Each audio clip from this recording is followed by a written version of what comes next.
The most valuable commodity I know of is information. Wouldn't you agree?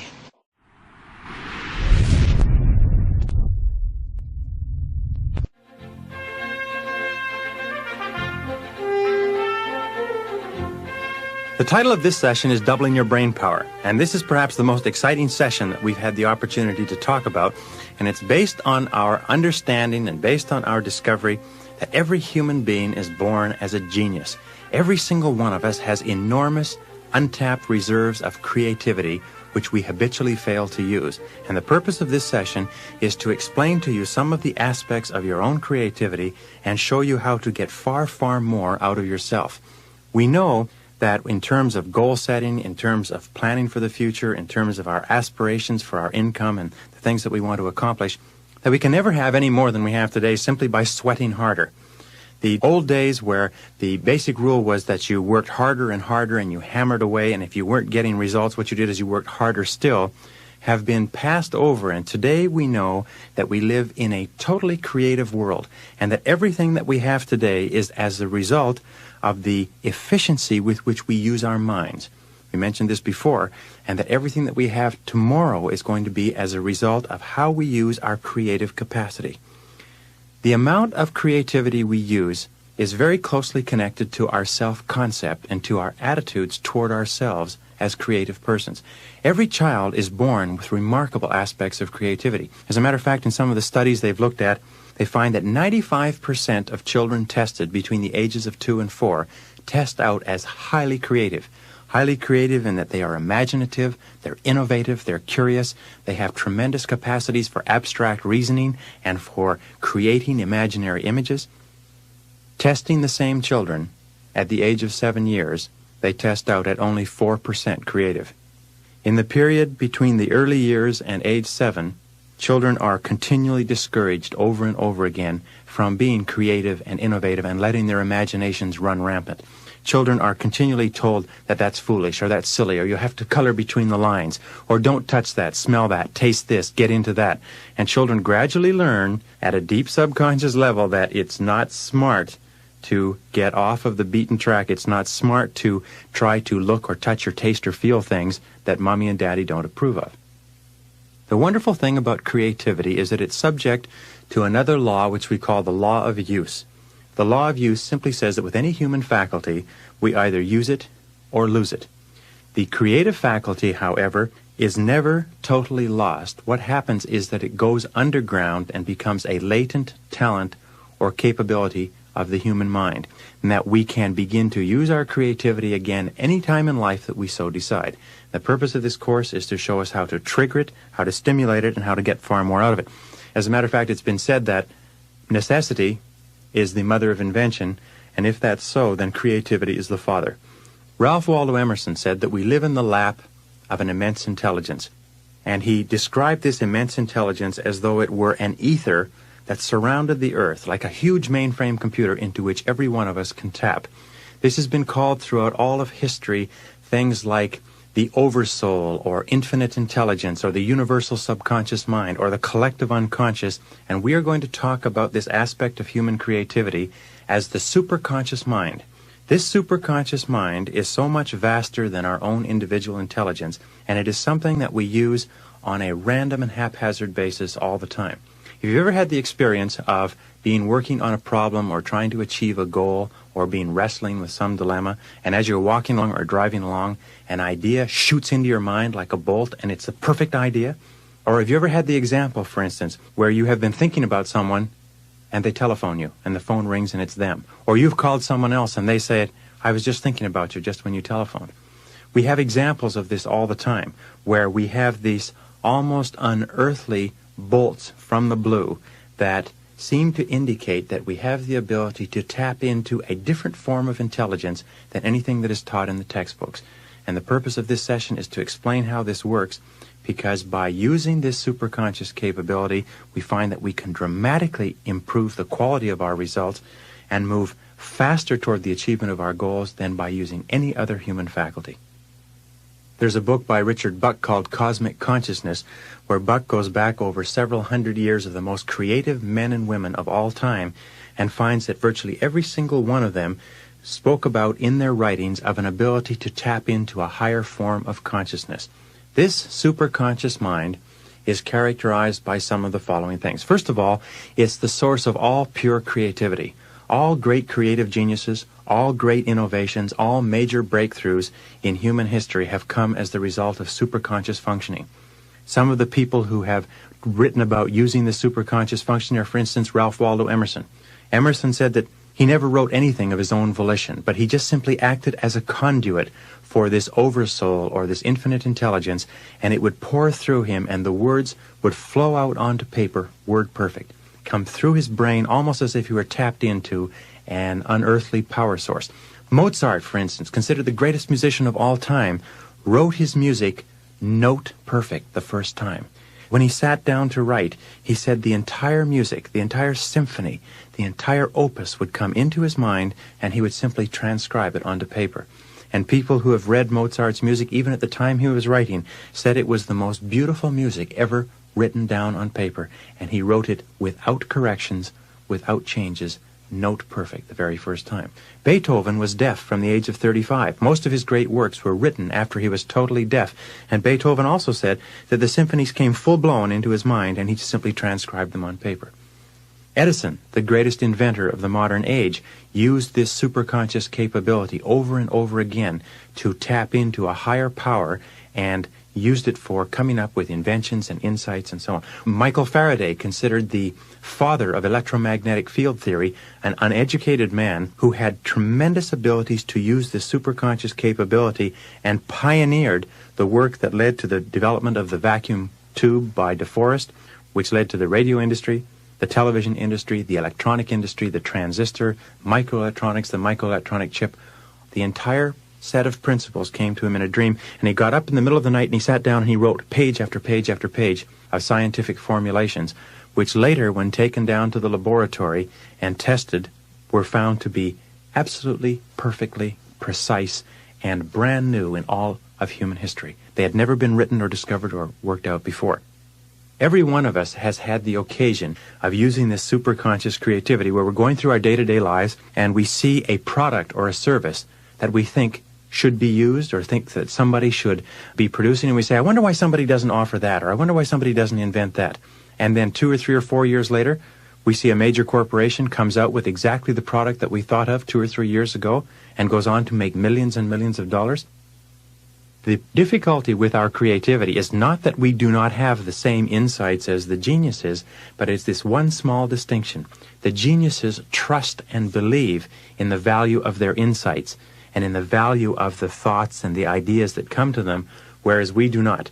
We think of these ideas and we think, well, this idea can't be of any use. It came from me. It's my idea. And so we wait until see somebody else come up with the idea, which may not even be as good as the idea we originally had, and we say, isn't that person intelligent? Look what a wonderful idea they've come up with. Well, many of us think that our creativity is limited by our IQ, that our creativity is limited by the years of education we had or the grades that we got in school, that somehow creativity is something that only scientists and artists and musicians and painters have, or poets or writers. The fact of the matter is that creativity is a very simple concept, and to boil it down to its simplest words is that all creativity is simply a way of improving on the existing way of doing things. Every creativity is an improvement, and to the degree to which we have the ability to find ways to improve the way that we do things in any area, we are creative individuals. And the more we use our creativity, like the more we use a muscle, the more of it we have. Another characteristic of this superconscious capability, or this superconscious mind, is that it has access, when it computes for us, it has access to all data stored in our subconscious mind, and it has the ability to discriminate between valid and invalid data. In other words, when we program a goal or a problem into our subconscious minds and ask the subconscious mind to solve it for us, the subconscious mind passes it on to the superconscious capability. The superconscious capability, when it computes and calculates to solve the problem or give us ideas to help us move toward our goal, has the ability to take all of the data that we have taken in the course of our lifetime and stored in the subconscious mind and sort out from that data what is valid and what is true and discard the rest when it computes. That's why whenever you get an idea, whenever you get one of these flashes that come into your mind that answers a question perfectly, you will find that in every single case the answer is correct in every detail. Another characteristic of this superconscious capability is that it brings us ideas that lie outside of our own individual experience. Often we will get ideas that are totally new and that come totally from outside the experience, the education, the knowledge that we've had in the past. This is why most of the great breakthroughs in science and technology today are coming from small corporations, individuals working in private research laboratories. Very few of the major breakthroughs come from the big companies. The big companies will take the major breakthroughs and develop them and commercialize them, but almost invariably, these major breakthroughs are coming from people sometimes who have not even been in the field before, but they get ideas and insights into doing things in a new or different way that are completely unique and original and that lead to the opening up of entire new industries. It reminds me of a story of a small boy who came to the scene of an accident. The police had cordoned off the road and a bridge where a truck driving at 40 or 50 miles an hour had tried to drive under the bridge and become stuck underneath the bridge. And the traffic was cordoned off, and there were several tow trucks trying to pull the truck out from under the bridge. And the little boy came to the edge of the crowd, and he asked the policeman, he said, "What's going on?" And the policeman said, "Well, the truck is stuck under the bridge." He said, "What are they doing?" He said, "They're trying to pull it out." And they just weren't able to pull it out. The truck was too solidly jammed under the bridge. So the little boy looked past the policeman and looked up at him and said, "Why don't they let the air out of the tires?" And the policeman looked down at him, and he looked back at all those grown men trying to pull this truck out from under the bridge, and he shook his head and went back down the hill. And that's exactly what they did. They let the air out of the tires, and the truck just backed out as easy as pie. The little boy had the ability to see things from a different perspective, and every single one of us has that capability. The superconscious mind is the source of all creativity, all intuition, all flashes of insight, all hunches. The superconscious mind is the source of inspiration and motivation and the ability to see things in a brand new way. The superconscious mind is the source of new ideas that help us move toward goal attainment. And the superconscious mind is available to each one of us like a power source that we can plug into simply by finding the plug.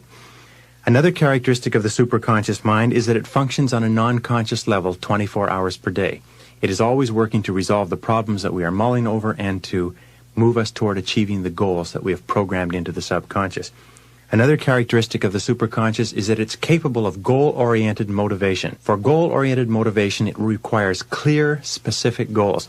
Now, you can imagine using this superconscious capability. Imagine that you had an enormous computer, the most complex computer, the most sophisticated computer ever built in the universe, and you had an entire team of the most accomplished computer experts that had ever been trained, and they were at your service. And you could go to them with any problem or any goal, and they could put it into the computer, and they could give you the answer, or they could give you the ideas that you would need to achieve the goal. Nonetheless, even with the most sophisticated computer and the most intelligent computer operators, there is nothing that they could do if you could not define the problem for them, or if you could not clearly tell them what it is that you wanted to accomplish. This is why we talked before about how important it is to have a very clear, specific idea of the goals that we want to accomplish. The superconscious mind is invariably triggered by clarity of definition and by decisiveness. The more decisive and clear we are about what we want to accomplish, what problems we want to resolve, the more rapidly the superconscious capability goes to work to bring the answers into our lives.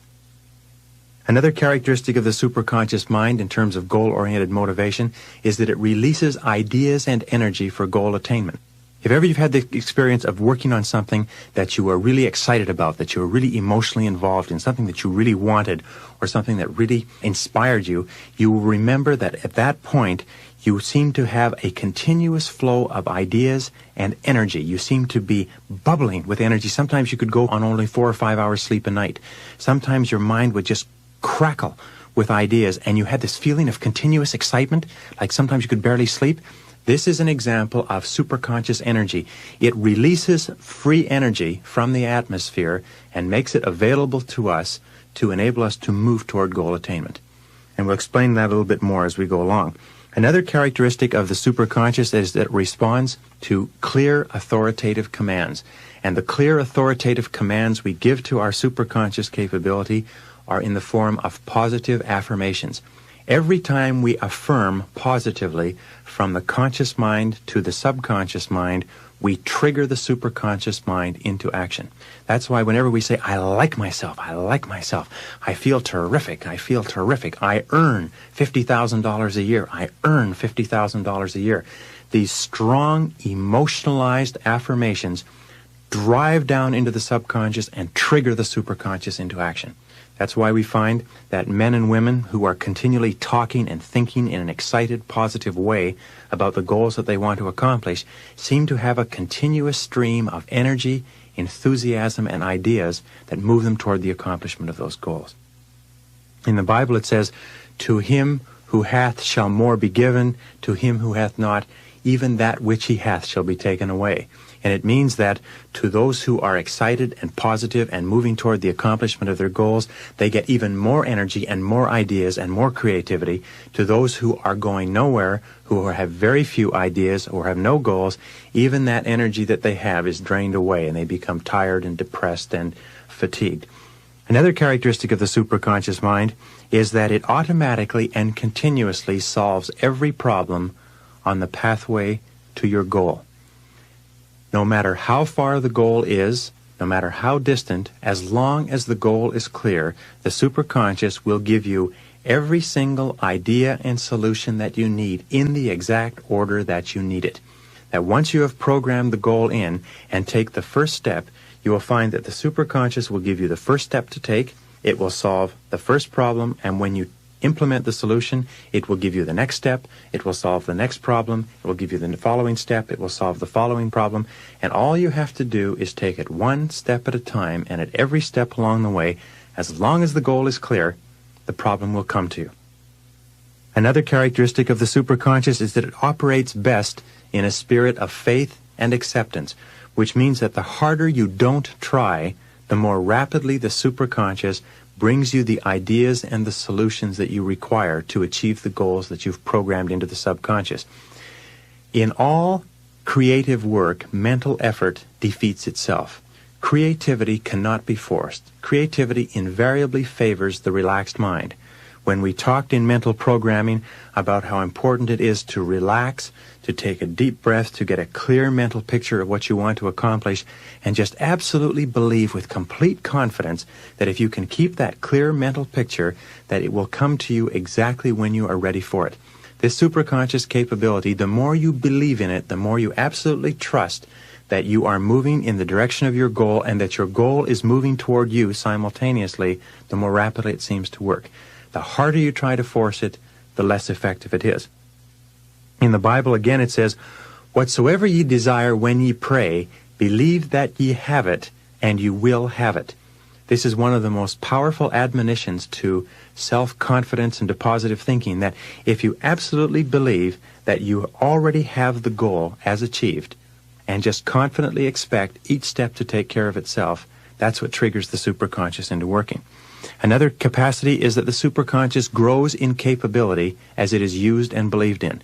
The more that we absolutely believe that it is working for us, the more rapidly it works. And you'll find a very interesting thing, that when you begin using this superconscious capability, it's the same as getting a muscle into shape.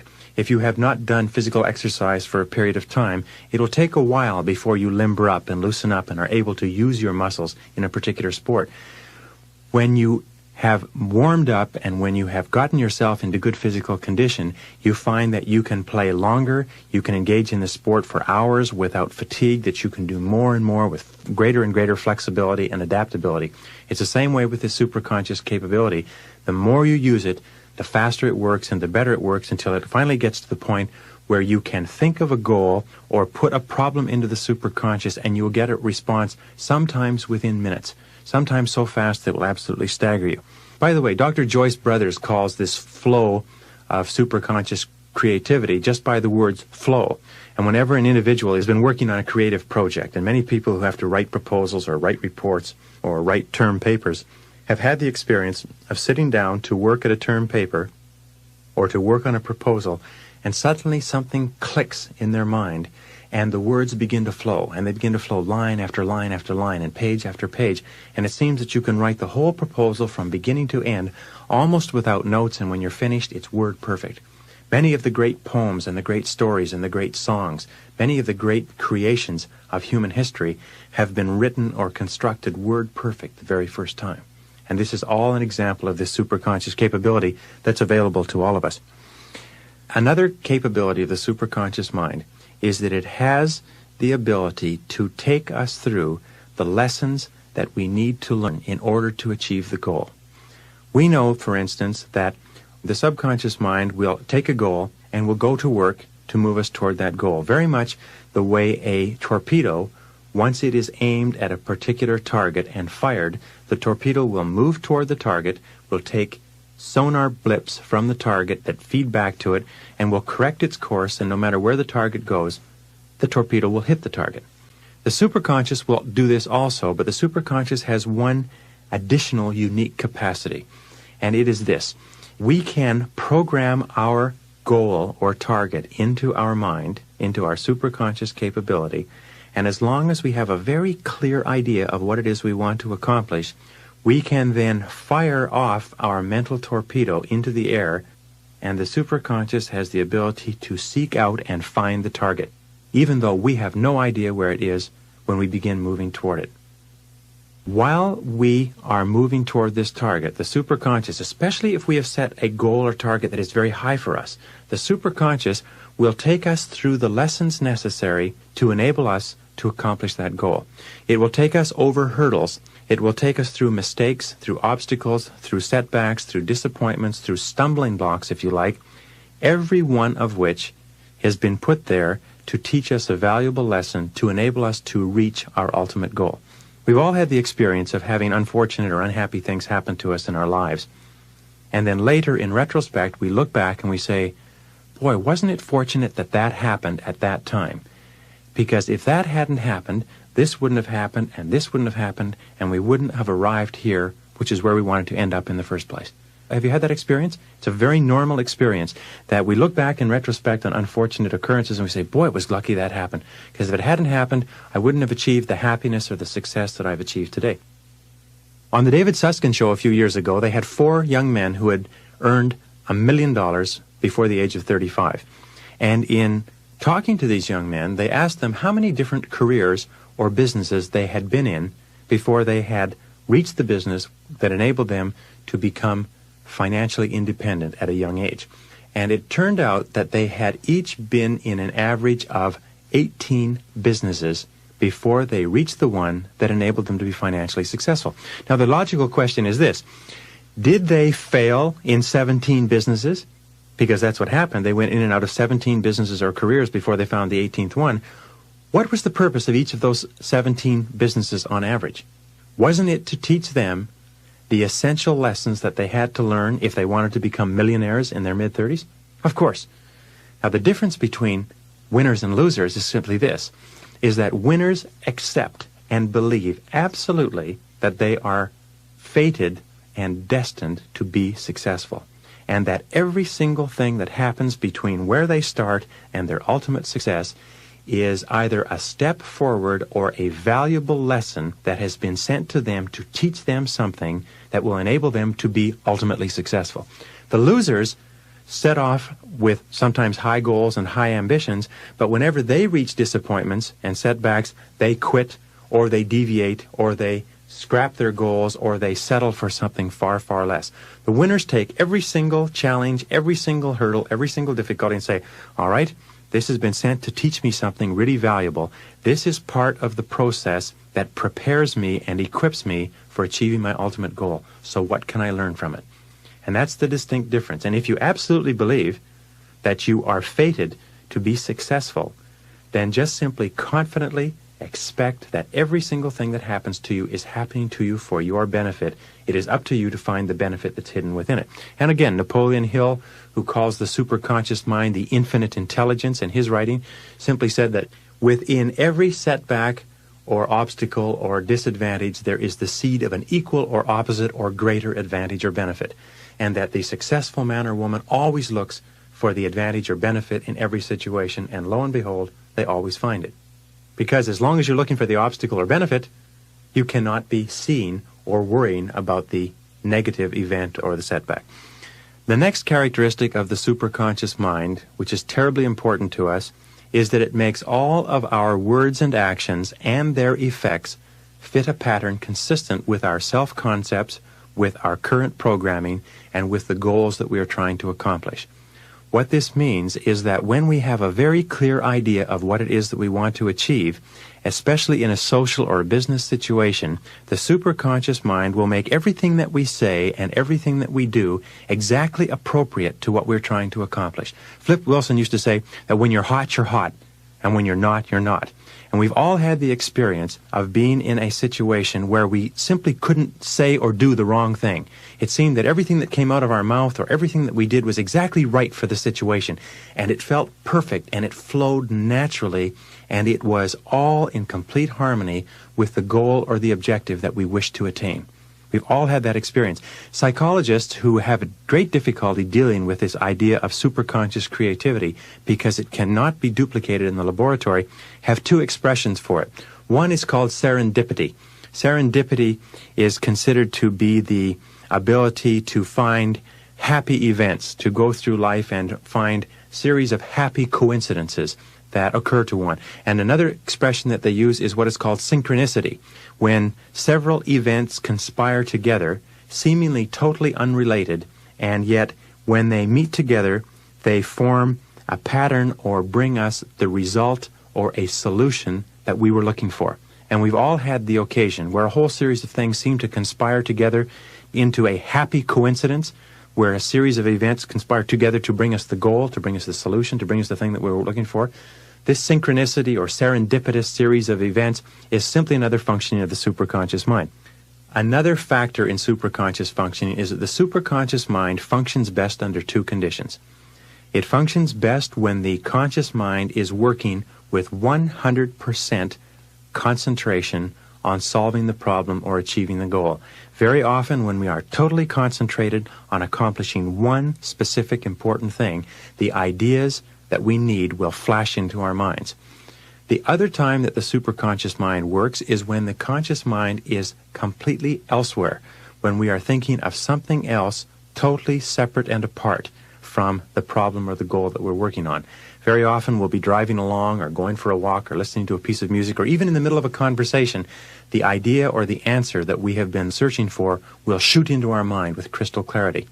The superconscious mind does not function when we are mulling over our problems or our goals. The superconscious mind only works when we are concentrating totally or when we're not thinking about it at all. So it is a very good idea to try both on every problem, to try both on every goal, and I'll give you some methods to do that in a couple of minutes. The superconscious mind also contains all monitor circuits, which means that we can use the superconscious for pre-programming. Many people have the ability to wake up in the morning without an alarm clock. This is an ability that everybody has. They can program their mind to wake up within 1 minute of a particular time, whether it's in a pitch black room, whether they've gone to bed early or late, whether they have crossed time zones, and every single time their mind goes off like a little alarm clock and wakes them at exactly the precise moment that they've programmed into it. As a matter of fact, nobody needs alarm clocks. The only reason we use alarm clocks is because we doubt this superconscious capability. Has anybody ever wondered why this works? Thousands of people don't use alarm clocks, but they very seldom sit down and say, well, why is this? Why is it that it's possible to program this time so clearly into my mind and wake up within a minute of that time? Another way that you can use this superconscious capability is in getting parking spots. Many people can get parking spots 20 out of 20 times on crowded city streets. My wife, for instance, has a series of things that she does in a given day, banks that she visits and stores and so on. Because we have two small children, it's not convenient to park way out in the parking lot or a long way from the entrance to these stores or shopping centers. So she has a particular parking stall in front of each place that she's going to, which she visualizes. And even on a very busy day, when she arrives there, somebody is holding the parking stall for her, and just as she arrives, not one car earlier, not one car later, the person who's holding the parking stall backs out and drives away. Anybody can use this to get parking stalls. I personally can get 2 parking stalls on a downtown street in any city in North America. You can develop it to the capability where you can win bets on it. All you do is clearly visualize a parking stall in front of the building where you want to park, and you will find that each time that you arrive there, to the degree to which you absolutely believe it will be there, the parking stall will be there. And I've had thousands of people tell me that they've been doing this for years, and their friends are just so outraged and irritated because they can do it every single time. And they absolutely believe, and this is very, very important, the degree of belief and confidence that we have in this superconscious functioning is the exact degree to which it functions. If our belief is total, the superconscious mind functions totally and continuously. If our belief is half, then it functions half the time. If our belief is 10%, it only functions 10% of the time. It's totally controlled by our own minds. With regard to pre-programming the computer, you can remind yourself to make a phone call at a certain time. You can remind yourself to take something from home to the office or from work to home. You can remind yourself to drop off something or pick up something. You can program it in and just tell the superconscious to remind you at exactly the right moment.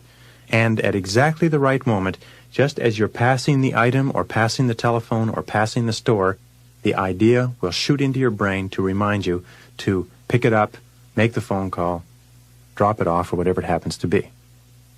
The superconscious mind has its own separate computer, which will bring you exactly the answer that you require to solve your problem or achieve your goal at exactly the right time for you. The superconscious mind knows the time better than you do. And the most important thing you can do is that when the answer comes to you, you must act on it immediately.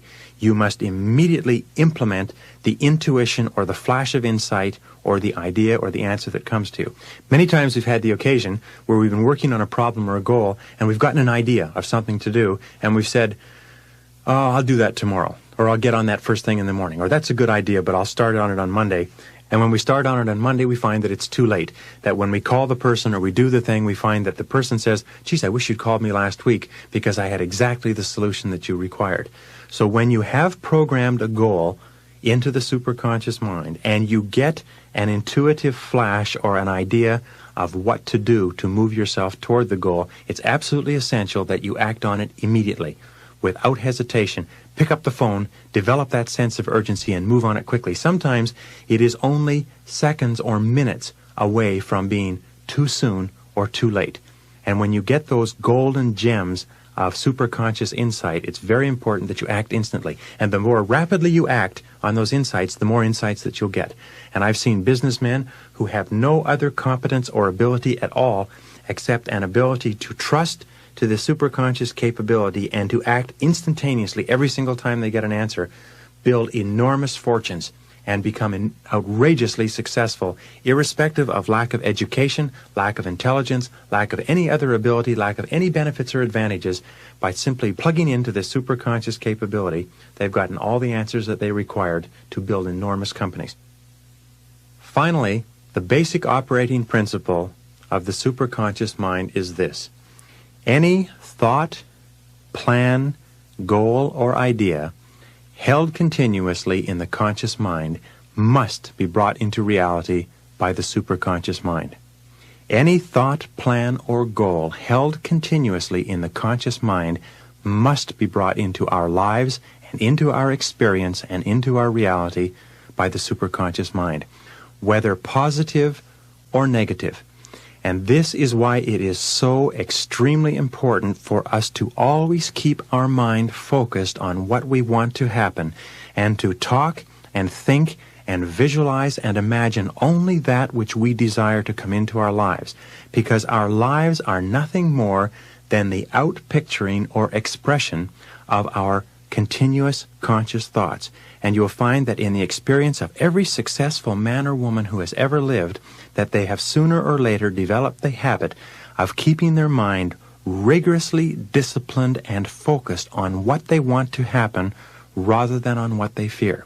Because if we think continuously about what we fear, if we think continuously about what we don't want to happen, we bring that into our lives by the same irrevocable, immutable law that we bring good things into our lives.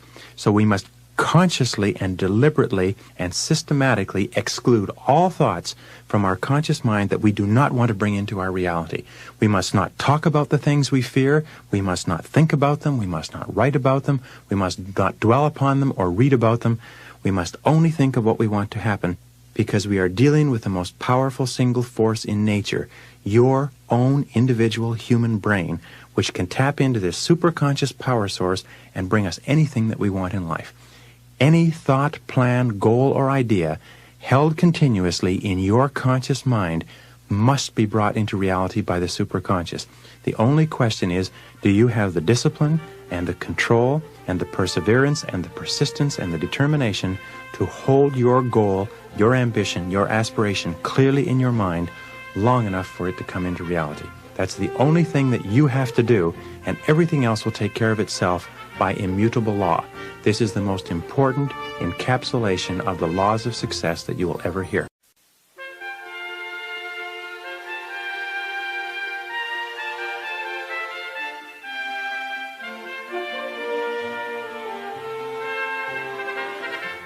In this session, we're going to talk about programming your mind for success. We know from the earlier sessions that we become what we think about, and that everything that we are right now, this moment, today, is the sum total result of everything that we have thought to this period. We also know that everything we are or ever will become will come as a result of the content of our minds, that we do not achieve our destinies or realize our futures through physical effort at all. It's always through what we do with our minds. And that everything that we do to improve the quality of our thinking must, by extension, improve the quality of our lives. So let's just briefly recap some of the mental laws that we have talked about up to now, and then mention two more, plus two factors which are critically important to reprogramming our minds. The first law was the law of belief, that simply said that whatever we believe with feeling becomes our reality. That if we wish to change our realities, we must change our beliefs about ourselves in relation to reality. That if we have self-limiting beliefs, they come true for us irrespective of whether or not they are based on fact or fiction. The second law that we talked about was the law of expectation, that says whatever we expect with confidence becomes our own self-fulfilling prophecy. And that's why it is absolutely essential that we continually expect the best of ourselves and expect the best of every situation. We find that the most successful men and women make a habit of developing positive self-expectancy. They are continually manufacturing their own expectations to keep themselves positive and to keep their self-fulfilling prophecies consistent with what they want to accomplish rather than with what they fear.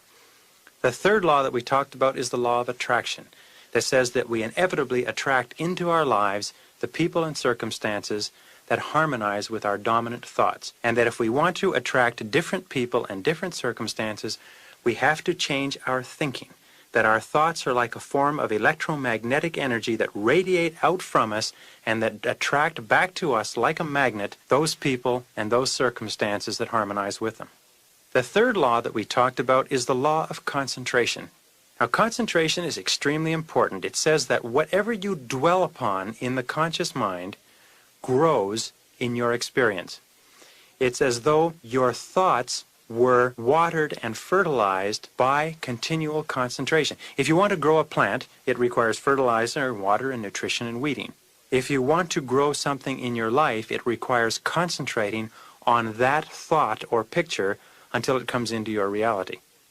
The next law that we talked about is the law of substitution, which says that the conscious mind can only hold one thought at a time, either positive or negative. If we wish to have positive experiences in our lives, we have to keep our conscious mind focused on positive things, positive events, positive circumstances.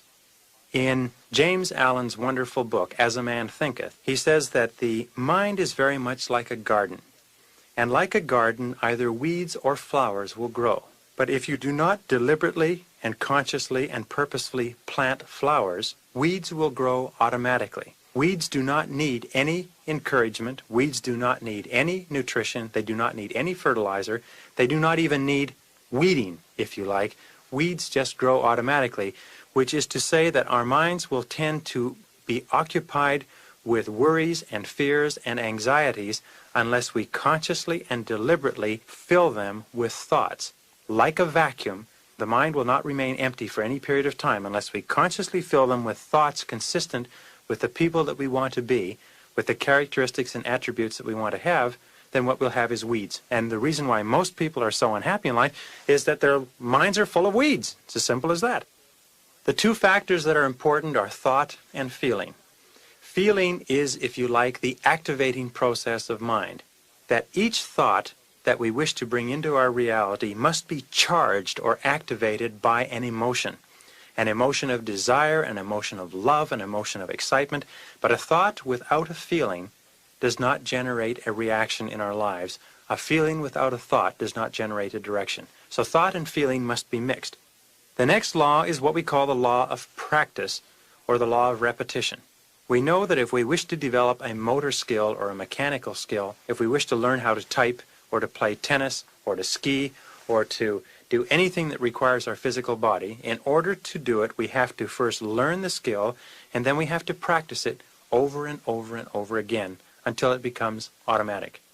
Every single attitude or thought or value that we have is a habit pattern of thought, either positive or negative. And if we wish to change from negative habit patterns to positive habit patterns, we have to practice the positive ones over and over again. If we wish to see ourselves and think about ourselves as positive, constructive, achievement-oriented, forward-looking individuals, we have to think about ourselves and dwell on ourselves as being that type of person all the time. By doing that over and over again, that's how we practice until it becomes a habit. Positive people do not have to remind themselves to be positive when they get up in the morning. Positive people are positive because they have thought positively for so long, it's a natural habit for them to be positive. It's a habit for them to be optimistic.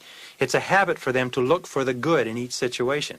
It's a habit for them to respond positively to other people. They don't have to make any effort. They have done it over and over again until it is an automatic response.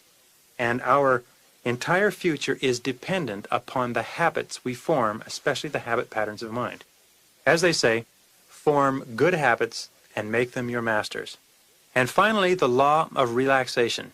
The law of relaxation says quite simply that in all mental working, effort defeats itself.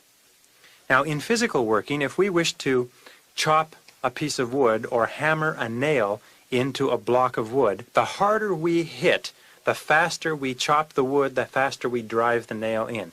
So we know that in the physical world, the more exertion we put in, the harder we work, the more we put our shoulder to it, the better results we get.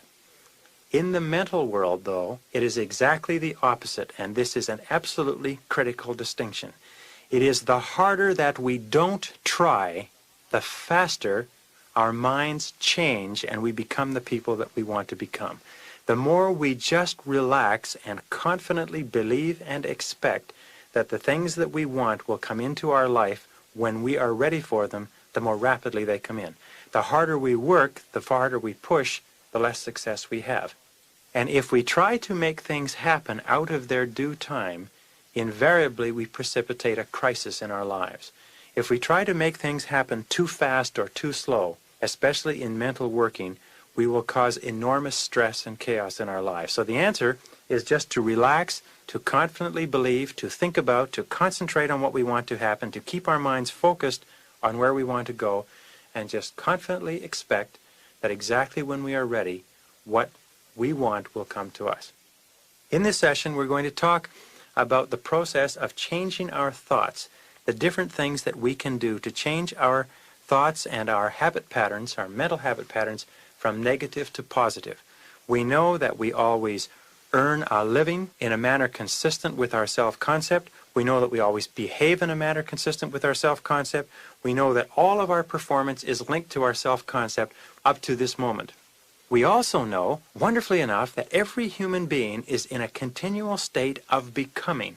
As a matter of fact, there is a sub-branch of psychology called the psychology of becoming. The psychology of becoming simply says that nobody stays the same for any period of time. We're continually evolving and growing as human beings and becoming more and better and different, and that we are always changing in the direction of our ideal self. We are always changing in the direction of our dominant thoughts and our dominant goals. Our job in this process is to keep very clearly in our minds the people we would like to be and the goals we would like to accomplish.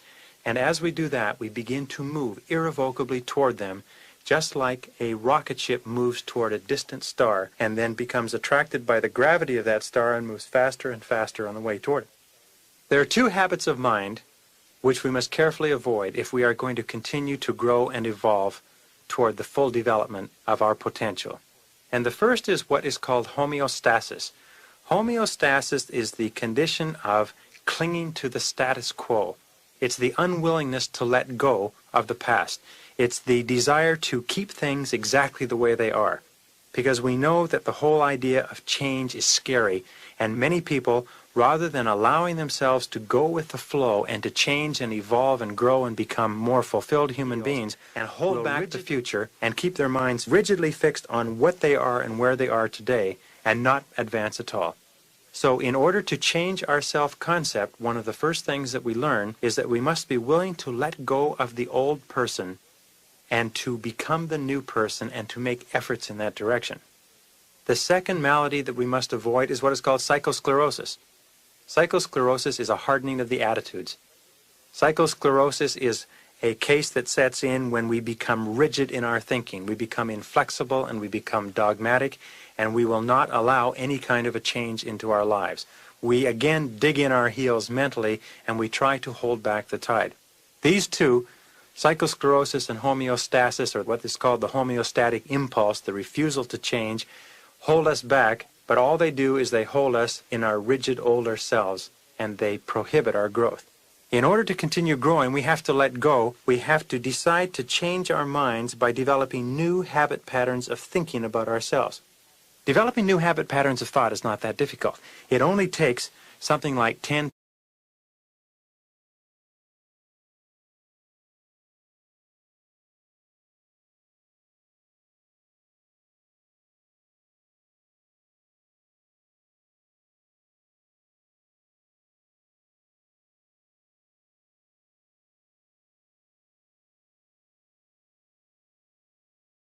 of how we would be and how we would behave with the new characteristics and attributes.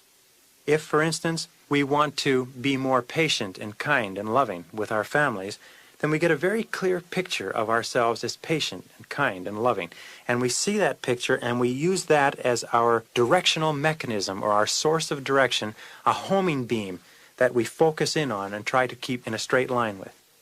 Also, if, for instance, we want to develop leadership ability, or we want to develop the ability to make decisions, or we want to develop greater self-confidence, then we begin to think about ourselves as though we already had those qualities and characteristics. We begin to look at other people and think of other people who have those qualities and characteristics and see us acting that way. As we begin to do that, we begin to change our self-image by replacing the picture that we have in our mind of the individual with a negative habit pattern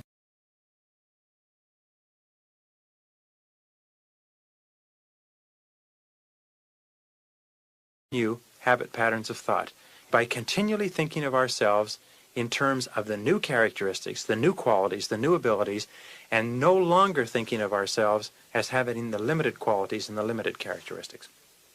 There are three methods that we can use to accelerate this process of personal development. The first is what is called affirmation. And using affirmations, positive, present tense, personal affirmations, our potential is literally unlimited. Affirmations are positive, assertive statements that say yes to our potential. And the affirmations that we've talked about up to now are affirmations like, I like myself, I am responsible, I feel terrific, I am decisive.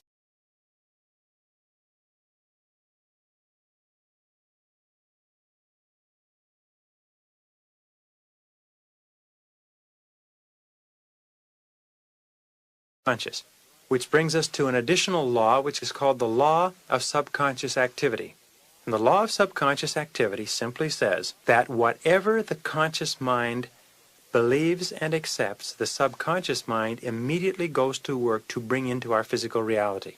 The subconscious mind is a mechanical agent that acts and obeys our instructions, and our instructions are always the content of our conscious mind. Clint Eastwood starred in a movie called Firefox. It was quite a remarkable picture, and the plot of the movie was that the Russians had developed a supersonic jet fighter that was so advanced that it could be controlled by the thoughts of the pilot. And the pilot could think the plane up or down or sideways. It could think the plane into firing or discharging or taking evasive action. And at the critical moment in the movie, Clint Eastwood has to remember to think in Russian because the plane is programmed only to receive thoughts in Russian. Now, when we think of a technological marvel like that, we know that it is only the stuff of science fiction, that it'll never be possible for a person to use simple thought power to direct a supersonic plane or any technological marvel. Yet, we are exactly the same way in that our lives are directed either up or down or sideways or in any direction by the content and the quality of our thoughts on an ongoing basis. That whatever we think in our mind, we begin immediately to move our mind toward. It's the same as when you are sitting driving down the street in an automobile with your hands on the wheel. If you turn the wheel sharply to the right or the left, you'll go to the right or the left. If you are driving through your life, as you turn your thoughts sharply to the right or the left, your life and your experiences will tend to go in that direction also.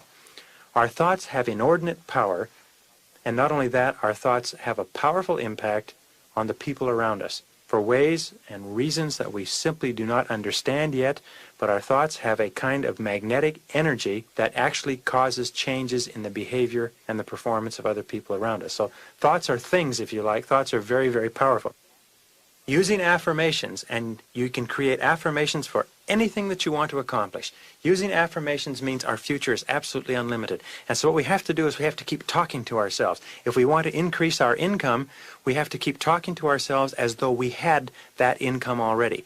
We have to keep saying, I have, or I earned $30,000 a year. I earned $30,000 a year. Affirmations, in order to be accepted by the subconscious, have to be couched in the 3 Ps. First of all, they have to be personal. It has to be I. We cannot say you or somebody else. We always have to talk in the first person singular. I like myself. Second of all, they have to be positive. If we wish to quit smoking, we would not say,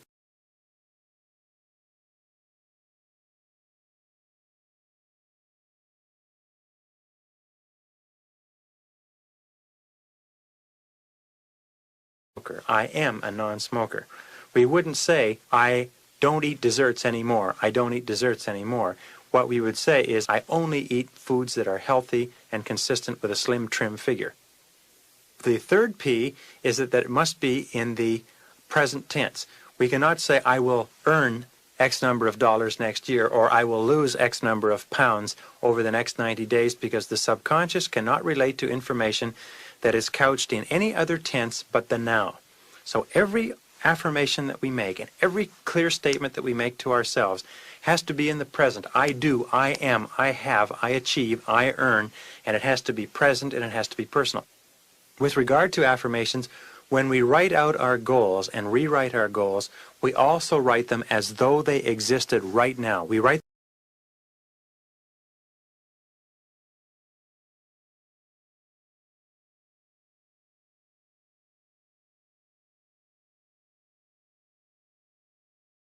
most powerful single capability that the human being has, and it is the ability to form a clear, precise, vivid mental picture of the things that we want to be, have, or do, and to hold that picture very, very clearly in our minds.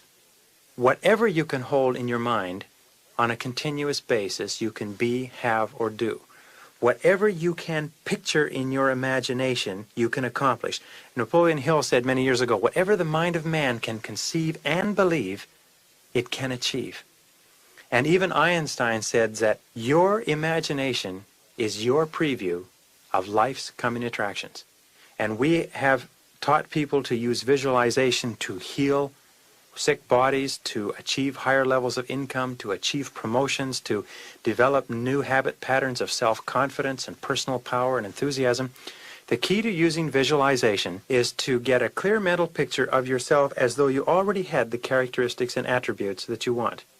Prior to every situation of importance, take a couple of minutes to play a clear mental picture of the ideal you in the upcoming situation. If you're going into a sales interview, if you are going in to see your boss, if you are holding a party, if you're giving a talk, anything that requires mental preparation that you want to be at your very best at, stop for a few seconds and even a few minutes prior to the situation and form a clear mental picture of yourself performing at your very best in that situation, and then see the ideal result in your mind's eye. See a clear, precise picture of the situation coming out exactly the way you wanted it to come out. Exactly the ideal result. The most valuable commodity I know of is information. Wouldn't you agree?